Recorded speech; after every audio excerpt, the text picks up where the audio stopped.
quelle est la procédure de licenciement pour inaptitude d'origine professionnelle? Ce sera l'objet de cette vidéo que je te demande de regarder jusqu'à la fin.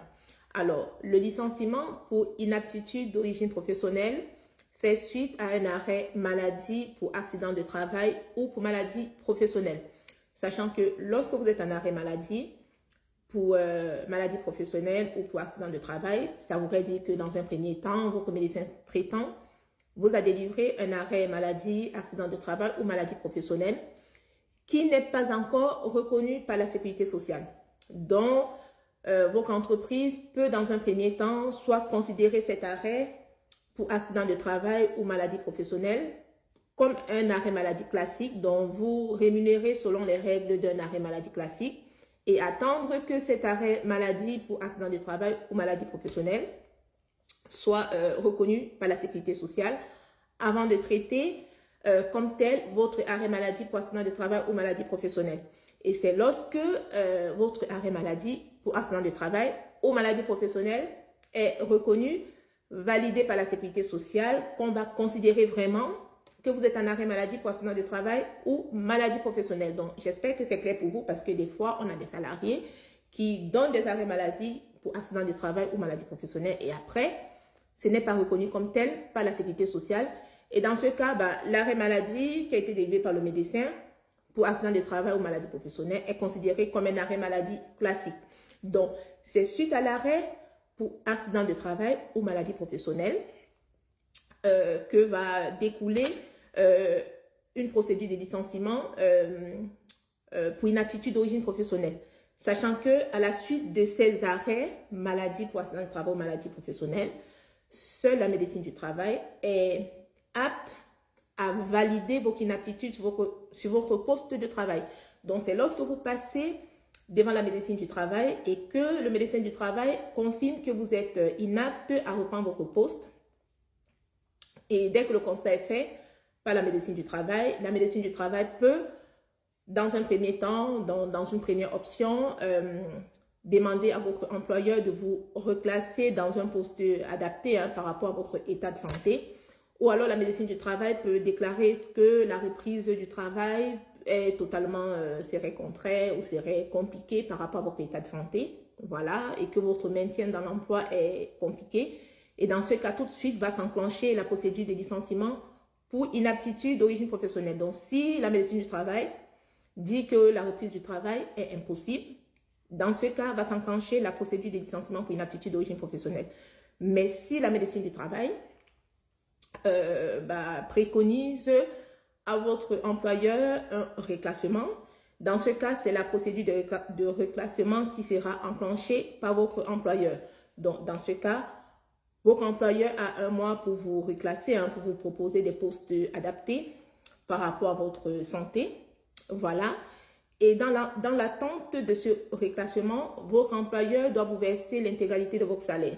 Donc, c'est dans l'intérêt de l'employeur de vous reclasser tout de suite ou de vous licencier. Parce que plus il va perdre du temps à vous reclasser, plus il doit vous verser du salaire. Voilà. Et en général, lorsque vous êtes dans l'attente de votre reclassement, vous n'êtes plus forcément obligé de fournir les arrêts maladie à votre employeur parce que vous êtes dans l'attente de votre reclassement. Donc, si votre employeur, après avoir consulté le CSE, voilà, tous les services, si votre employeur est dans l'impossibilité de vous reclasser, il doit enclencher votre licenciement pour inaptitude d'origine professionnelle. Et dans ce cas, il doit vous convoquer à un entretien préalable de licenciement, il doit vous évoquer tous les motifs de licenciement, etc. Et c'est un entretien de licenciement classique.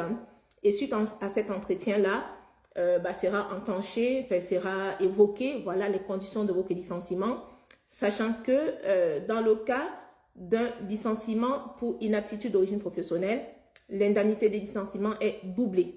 Donc, soit votre convention collective prévoit une indemnité plus avantageuse, mais si ce n'est pas le cas, l'indemnité de licenciement ce sera l'indemnité légale, voilà, qui préconise une indemnité de licenciement doublée qui correspond à un quart de votre salaire sur les 10 dernières années et à partir de la 11e année, un tiers de votre salaire, donc c'est le salaire de référence qui correspond à la moyenne donc qui correspond au plus avantageux entre la moyenne des salaires des 12 derniers mois ou des 3 derniers mois.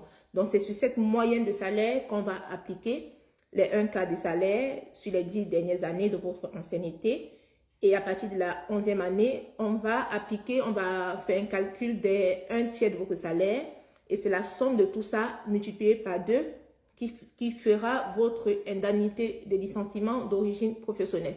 Sachant que dans le calcul de votre ancienneté, les périodes, parce que l'ancienneté correspond à la date de votre entrée dans l'entreprise jusqu'à la date de votre sortie des effectifs. Et sachant que pour le calcul de l'ancienneté, les périodes qui correspondent à votre arrêt, maladie pour accident de travail ou pour maladie professionnelle ne sont pas déduites du calcul de l'ancienneté, mais toutes les autres absences non rémunérées ou les absences pour maladie classique sont déduites de votre ancienneté. Donc, en gros, voilà à peu près la procédure de licenciement d'origine professionnelle et le calcul des indemnités qui vont avec. Donc, parce que j'ai décidé de faire cette vidéo parce que j'ai pas mal de questions sur cette thématique, l'inaptitude ou l'indemnité, le licenciement pour inaptitude d'origine professionnelle. Donc, j'espère que mes explications à travers cette vidéo sont claires pour vous.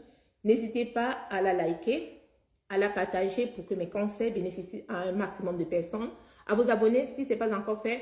Et je vous dis à très bientôt sur Joyce RH. Ciao!